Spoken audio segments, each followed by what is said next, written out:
to be thinking about sorrow as a topic for a Sunday morning sermon. But I want to suggest that we don't even quite understand what sorrow is, and that because of that, we don't really deeply understand ourselves. So what I'm proposing this morning is to look at sorrow in a different way in order to find ourselves in a different way. And if I'm deep philosophically this morning, it's because the music forces me there. For Jackson Browne is singing not of some balance of this much sorrow and this much happiness, as many philosophers today would prefer we do. They would measure it out. Jackson Browne speaks to and sings to a fountain of sorrow, a sorrow that continuously rises up like a fountain from a pool. And that's what I'm so interested in this morning, because I've experienced that in the times when my life is much, much more preponderant with joy than with sorrow. And because I believe that that experience that I've had and that's puzzled me over and over and over is a clue to the ways in which we are and are not individuals. A clue to the way in which I am myself and yet not myself, connected with you and yet not entirely with you either. And so that's what I want us to get into this morning. Jackson Browne's song works on me like an emotional koan. Have you heard the phrase koan? In Zen Buddhism, it's often something you're given to meditate on that makes no sense whatsoever. And the reason for that is that the understanding that's sought in Zen Buddhism isn't a matter of reason at all. It's a different experience of the world that cuts through all our reasoning. And so the koan is a way of challenging all our reasoned ways of understanding things. The experience that's been an emotional koan for me is I'll be listening to some beautiful piece of music at a time in my life that's a very happy time, and I'll start weeping. I'll just break down like a baby. I'm like, where is this coming from? And that's the experience I want to look into in myself today as the kind of fountain for where this sermon is coming from. So I want to speak to sorrow in the context that the Buddhists understand it. Historically, Buddhism is an outgrowth of Hinduism in the same way that Christianity is an outgrowth of Judaism. The historical Buddha, Gautama, was a good Hindu, just as Jesus was a good Jew. And in Hinduism, the view of life and the world was that everything we experience of the senses and of this life and this world is pretty much an illusion. It's what they would call Maya. It's a creative play of appearances, but it's always changing and nothing endures.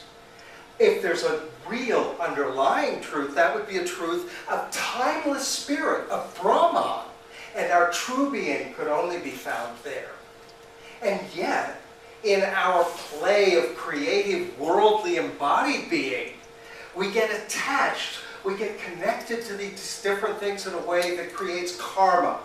And so because of karma, because every action has an equal and opposite reaction, all the things I do cause me to have to come back again for the consequences of those things, and it seems like an endless play. And so from the Hindu point of view, karma genders reincarnation, and it becomes very much like the soap opera of life, or the shampoo opera, rinse, lather, repeat. You have to do it over and over and over again. And so what the Buddha recognized was that the point is not to understand these things philosophically. The point is to find a way of liberation, to find a way out of this wheel of birth and death, this samsara, this continuous suffering. Now, if I look at this historically, I could think, in 400, 500, 600 BC and 1000 BC, when Hinduism was being developed, when Buddhism was being developed, those were societies that were really full of suffering. And I might measure that suffering in the ways that philosophers sometimes wrongly do now. Well, how much suffering was there? How much happiness was there? Look how much better off we are. And that's a mistake. And part of the way to see it's a mistake is to give Buddha's insight its due before we even get started going off in different directions. And so the first noble truth of Buddhism is that life is suffering. And you might think, as I think, my life isn't that much suffering, my life is good. As opposed to this old age Buddhism, some of you may have heard of the New Age law of attraction. I create my life. I manifest what I want to into my life if I'm conscious and intentional and think about it and approach it in clear ways. And so the life I'm able to create, even when things aren't going my way, I can adopt those challenges and work forward in a way that doesn't seem at all like inevitable suffering. But think of it at the same time in this way. Think of what might cause you to suffer. And I'm just going to lay out 4 kind of logical quadrants, if you will, that can easily see that in any kind of life, at any point historically, within any culture, there's going to be some level of what could easily look like suffering. So one thing that can happen is, oh, I really, really want that pony for Christmas. I want that pony for Christmas so bad. And I get a toy pony or something I don't get what I want. That's one way we can suffer, right? Another way we can suffer is I get what I don't want. I just come from the doctor's office and that was not a diagnosis for which I was prepared. Or think about what we have. I might have, oh my goodness, is anyone, some of you at least, have really, truly, deeply been in love. And of those of you who have felt that, some of you at least have felt the loss of it. If there's anything that merits the name suffering, that counts, okay? So I have something wonderful, but I might lose it, I may lose it. Even if I don't lose it, there's the anxiety that I might. And then there's the stuff that I have that I'd rather not quite have. Might be my boss, might be my father-in-law, it might be any number of things. It might be something in my body, it might be something in my apartment that's too big to move out. It could be any number of things, literally or figuratively. But another cause of suffering could be that there's just something that's there and bothersome to me and interferes with my life, but it's always there, I can't shake it. So in any of those ways, we can appreciate that life can be suffering. So we might sum that up by saying life is a bitch and then you die. But for the Buddhist, it's worse than that because you don't even get to die. You come back and you do it over again. Oh my God, that's pretty loud. Such is one way of looking at things. I know many of you don't share that belief in an afterlife of any kind, but whether you believe in an afterlife or not, whether you're a Buddhist or not, whether you're sympathetic to any of those things, I believe we should all be able to see that there's something about the very process of life, the contingency of life, the uncertainty of that fountain of life that makes all of us prey to that kind of sadness, sorrow, and suffering. So I want you to think in terms of the Buddhist perspective on that the root cause of that suffering is attachment. The root cause of my suffering that I didn't get a pony is because I was so attached to the idea that I wanted that pony. I may not getting the pony, I may forget I ever wanted a pony and then I'm not suffering that anymore, right? So think, if you can, of a time when you have been absolutely preoccupied. You had been absolutely fixated on something that you wanted or something you wanted to get rid of or something you wanted to be different in some way. Can you think of a time where that was just the most important thing in the world, but then sometime later it seemed like it just wasn't any big deal? Can any of you think of things like that? That's a really good picture of what attachment is in the Buddhist sense. That craving, that I must have that insistence, the intensity of your connection to that thing. That's the kind of attachment that Buddhists are talking about as being what causes the suffering that we experience in life. And so we can also imagine that letting go of that, we have an experience where we're kind of detached from that. But before we let go of it, think about what's involved in that experience. What I'm attached to.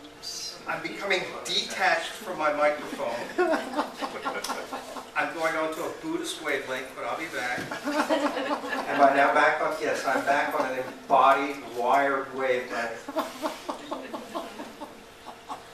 I do these things out of enthusiasm sometimes.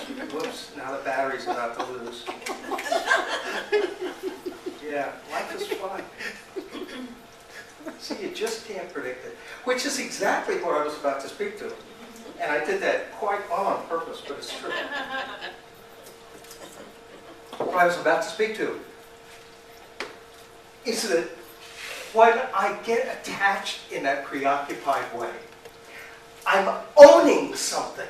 Whether it's ahead of time or for now, I have this possession of it. I am possessed by my possession of whatever that is. And so I suggest that myself shows its character in those times. So if a dog is doggish, if a wall is wallish, a self is selfish. In that sense, acquisitive, grabby, wanting, ownership. If myself is what my own is, then I'm owned by selfishness in the self. That is, I am attached to these things in ways that aren't necessary. Contrast that with what it would be like, not necessarily to be enlightened, but to be less attached. And we don't need to imagine someone on a mountainside who's an enlightened sage. We can think in terms of the contemporary parlance of mindfulness, which you can't help but see these days on magazine covers and in other ways. Mindfulness is really the contemporary practical fruit of centuries of Buddhist practice, saying that there are very manageable, easy, down-to-earth ways that any of us can incorporate into our daily lives. A way of standing back from those attachments. A way of being in our senses. A way of being aware and alert and yet calm at the same time. A way that we can be free of anxiety for a future self without rumination on a past self. A way in which we can just be here now. That is what I take mindfulness to be. A practical path we can integrate into our often non-Buddhist lives.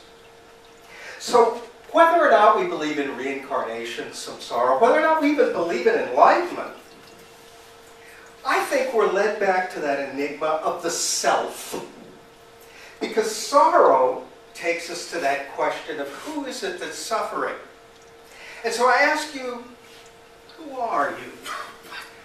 Who am I? What is the self? Reflect for a moment on the person that's reflecting for a moment. Think for a moment about the thinker. See if you can point your inner finger to your thinking, experiencing self.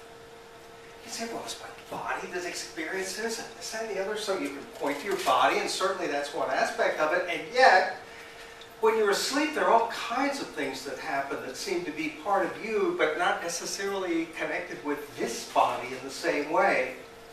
So when you think about this self, many philosophers, Buddhist and British alike, many philosophers have come to the conclusion that there isn't a self that we can point to.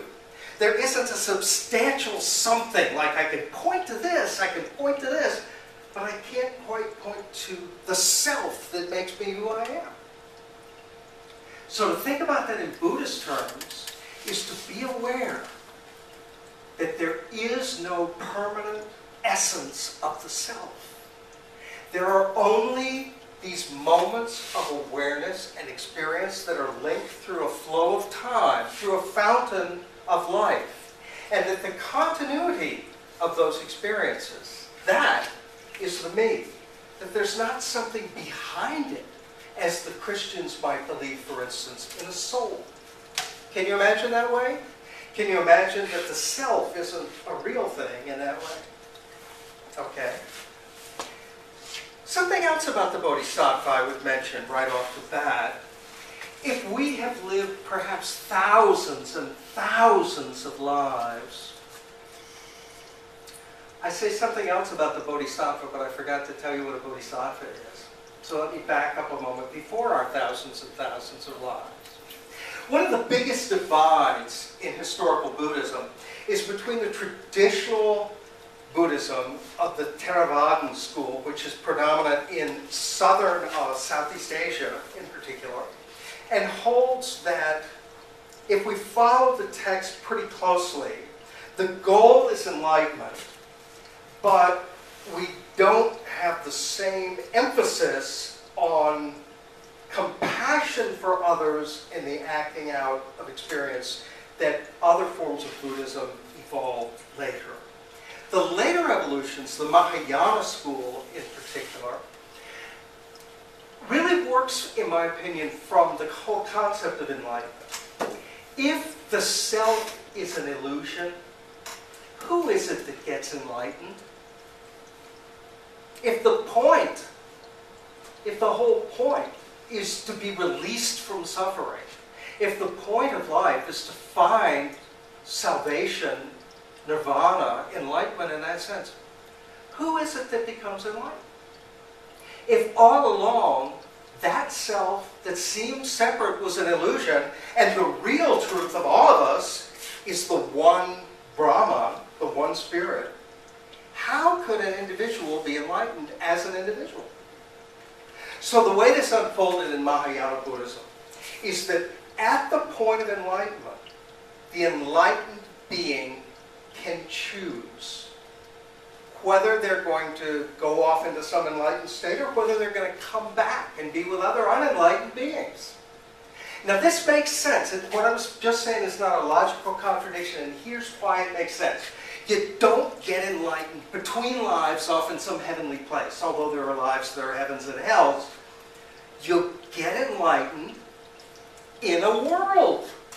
So you would be an individual embodied being that goes, whoa, that was some experience. You'd have an enlightenment experience, and then, recognizing your oneness with all being, you might say, I guess I'm through with this because I'm enlightened now, but if I'm one with all other beings, maybe I'll come back until all beings are enlightened, until all beings feel this great thing that I'm feeling. And so that ideal is the ideal of the Bodhisattva. And to me, what I experience when that music happens to me, and I feel that sadness in my life, is a Bodhisattva feeling. My second point, by the way, about the Bodhisattva is that if we've lived thousands of lives, do you know if you were ever enlightened? How would you possibly know? If you say, well, I know I'm enlightened because I just feel enlightened. I was born that way. I'm like, God, I was born enlightened. My parents have always told me something. That would be cheating, wouldn't it? You can hardly come back and share this with others in a way that's like, yeah, but I know I'm enlightened, and they don't. So that would be cheating. So if you know you're enlightened, you're probably not. But if you don't know if you're enlightened, or if you think I can't possibly be enlightened, then you might well be. You may be a bodhisattva. You, young lady, you, young man, you may be bodhisattvas. You may have decided just to come back into this. So, in that spirit, I want to follow that fountain of sorrow down to where it's bubbling up from. I want to follow that in the spirit of what Shantideva, who wrote the classic account of the Bodhisattva, talks about as bodhicitta, the awakened heart. That bodhicitta experience, the awakened heart, is what the Bodhisattva seeks. And Pema Chodam, who's written a book-length commentary on that I followed, says that bodhicitta expresses itself as longing. That awakened heart expresses itself in our lives as a longing for the feeling of all beings being awakened. We don't experience it as, I'm awakened.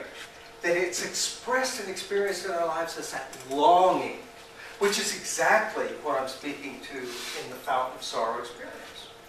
Further, she says that the Bodhisattva practices in the middle of the fire. The Bodhisattva enters into the suffering of the world, and the Bodhisattva stays with her own suffering and lets that experience link her to the pain and to the courage of others. So when I stay with the fire of my own weepies that come over me, when I stay in the reflective experience of what's going on there, one of the things I find is that I'm open in ways that I've chosen to be and that I believe is good. Let me contrast with that another Jackson Browne lyric. Doctor, my eyes have seen the years and the slow parade of fears without crying. Now I want to understand. I've done all that I could to see the evil and the good without hiding. You must help me if you can. Doctor, my eyes, tell me what is wrong. Was I unwise to leave them open for so long? Because I have wandered through this world as each moment has unfurled. I've been waiting to awaken from these dreams. People go just where they will. I never notice them until I get this feeling that it's later than it seems. Doctor, my eyes, tell me what you see. I hear their cries. Just say if it's too late for me. Doctor, my eyes cannot see the sky. Is this the prize for having learned how not to cry? To not be able to see the sky, to hear the cries of the others, but is it too late for me?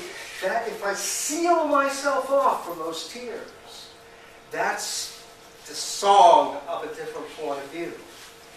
Alternatively, and that's from the first Jackson Browne album. The one I picked is from the third album, and here's one from the fourth album, The Pretender. It's just a piece of this one. It's The Only Child, the song he wrote for his son. But take good care of your mother and remember to be kind.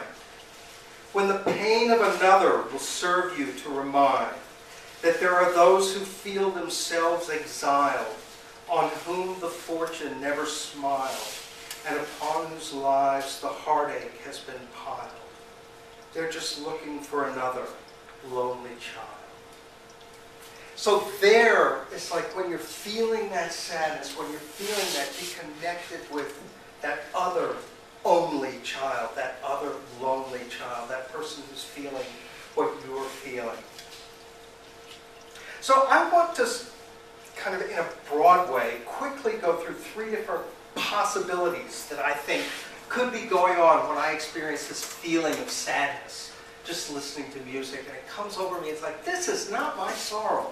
Where is this coming from? One possibility is that this sorrow might be coming from the depths of my personality.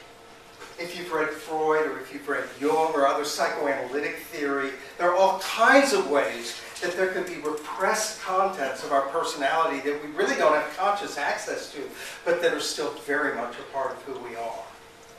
Alternatively, one of the things I've become real interested in is internal family systems therapy, which talks in terms of trauma and in terms of the different ways that we've suffered in the past, and where parts of our suffering past get locked up in us because it's too hard to carry that out in the open with us every day.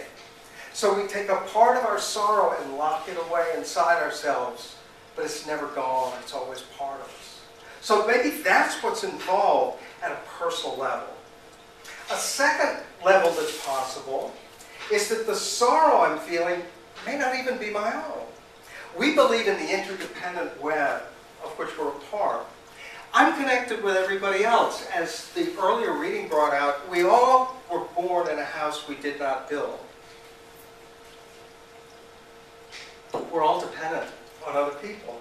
And so if I'm connected with other people in such a fundamental way, that those connections are even prior to me coming into being at all, then maybe somehow in those connections, I'm feeling something that's really other people, or that's humanity, that isn't personal to me.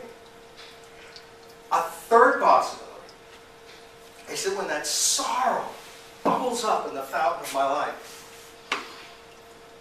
that that's the sorrow that is the real pain of an illusory self. Think about that Buddhist thing I was having you reflect on earlier about how the self might not be real. And then think for a moment about all the ways that we kind of think we are real, right? If you were going to start taking stuff away from me and say, I stole your Joni Mitchell records, be like, give them back.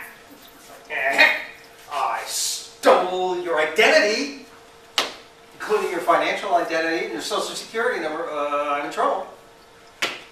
I stole yourself. You don't have one anymore. Wait a minute. Either that's just a category mistake and I got nothing to be afraid of there, or like the person who's made a bad deal with the devil, it's like, oh my God, that was the worst thing you could have done. So in a way, it's possible that if there's an unreality to the self, if there's something illusory about who I even am, or is, was, whatever, then if part of me knows that,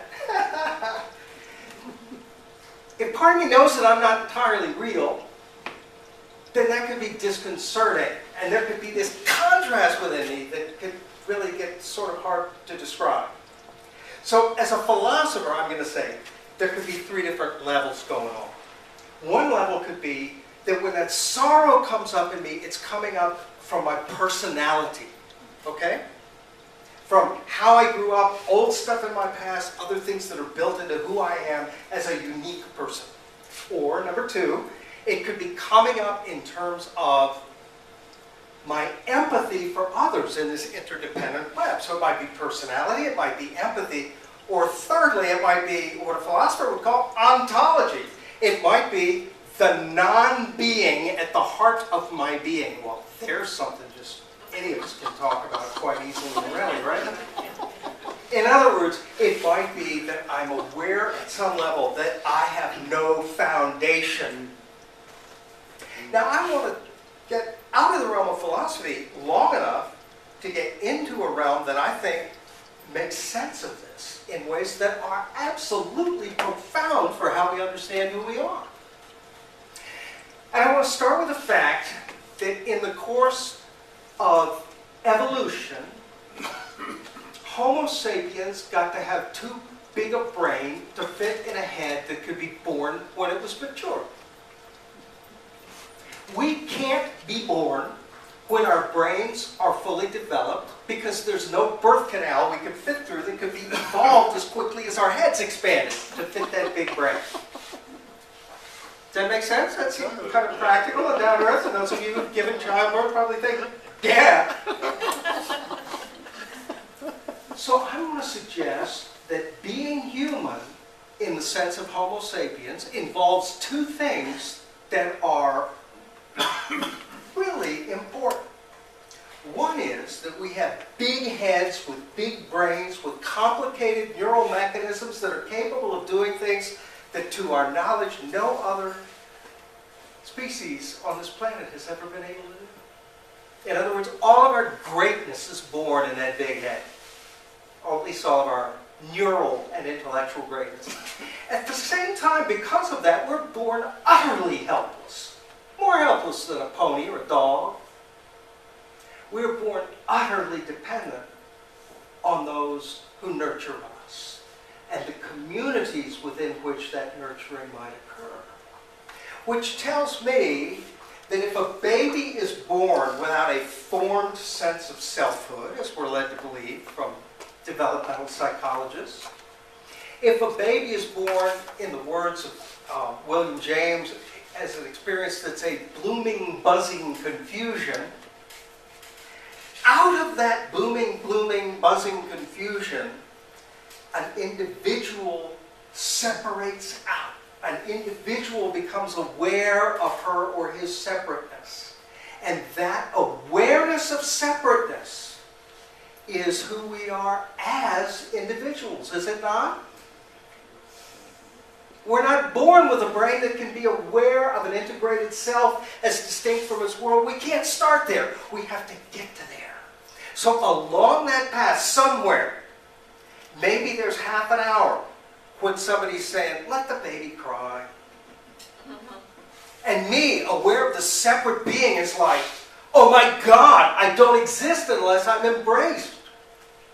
So when I talk about a non-existence in the heart of my being, maybe what I'm experiencing as an infant is a feeling of abandonment when I'm just getting the sense that I might be separate.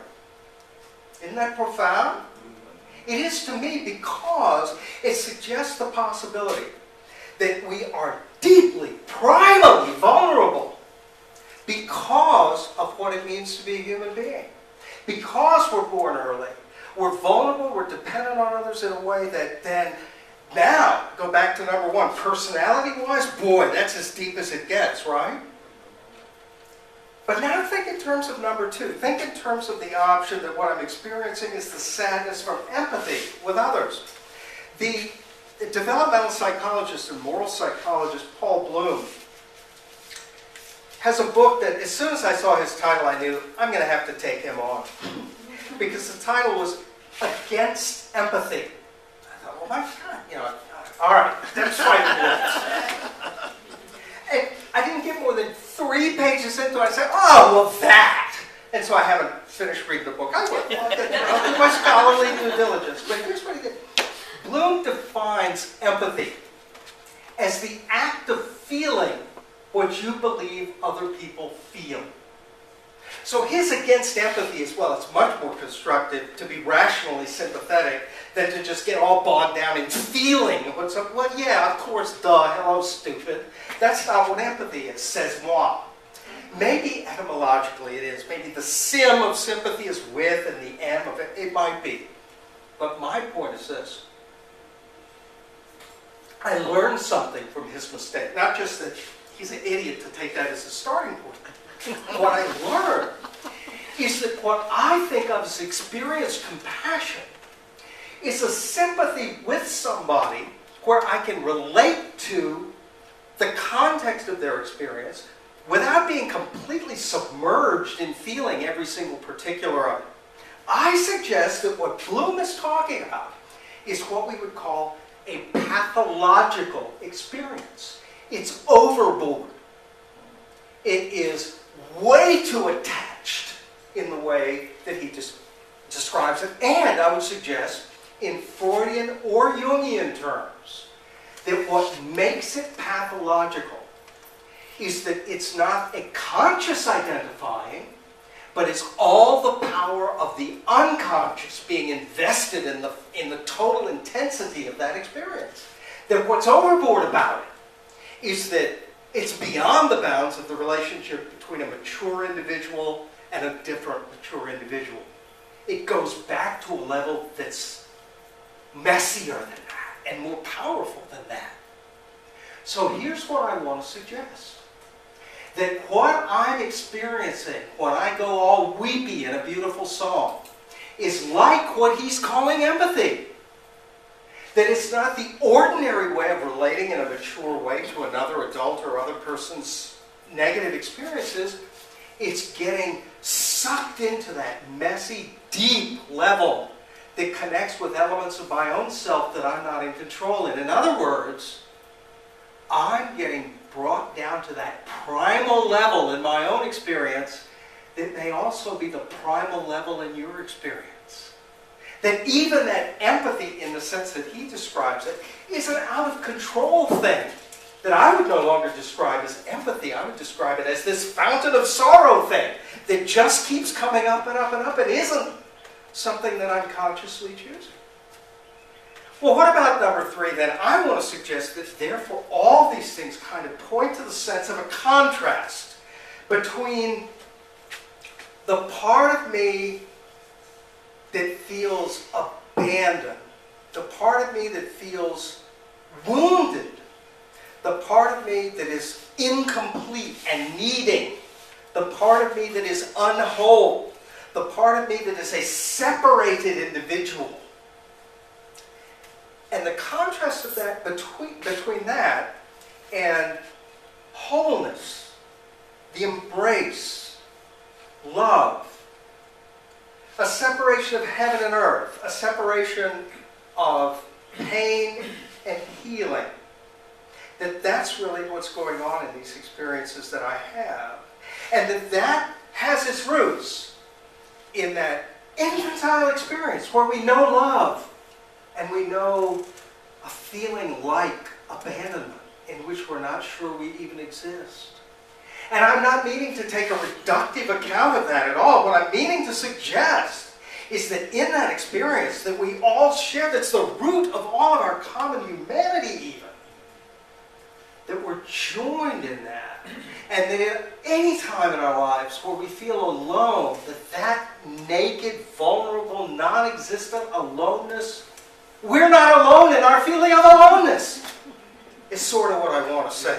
And I know I talk weird, I'm all right with saying contradictory things over and over, but I want to end where Jackson Browne does. I want to come back to not the always bubbling up of that sorrow, but I want to come back to capture the presence of it. What is there in that fountain of sorrow that is absolutely worth seeing and feeling and hearing again? When Jackson Browne is singing the song, it's clearly, I shouldn't say such things, it sure seems to me like he's singing about a former lover, a woman probably, somebody he's been with before, a friend anyway. And so, the song, like the photograph that he's singing about, do you remember it from, maybe you weren't listening to the words, he starts out with, looking through some photographs I found inside a drawer. I was taken by a photograph of you. There were one or two I know you would have liked a little more, but they didn't show your spirit quite as true. You were looking... I've got it away. You were turning around to see who was behind you, and I took your childish laughter by surprise. And at the moment when my camera happened to find you, there was just a trace of sorrow in your eyes. So this captured image, the presence there, is this juxtaposition of the childlike laughter and the trace of sorrow, that from which the sorrow keeps bubbling up. So what I'd like to do is to end where Jackson ends the song, coming back to the presence there. Fountain of sorrow, fountain of light. You've known that hollow sound of your own steps in flight. Oh, before I end this, I forgot to say, this to me is the Buddha. That the way this ends is that woman in the picture becomes Buddha. In that Bodhisattva sense. All right, I know you're going, come on, Mark, that's way too much stuff. Just listen to it. Fountain of sorrow, fountain of light. You've known that hollow sound of your own steps in flight. You've had to hide sometimes, but now you're all right. And it's good to see your smiling face tonight. Fountain of sorrow, fountain of light. You've known that hollow sound of your own steps in flight. You've had to struggle. You've had to fight to keep understanding and compassion in sight. You could be laughing at me. You've got the right. But you go on smiling, so clear and so bright. Thank you.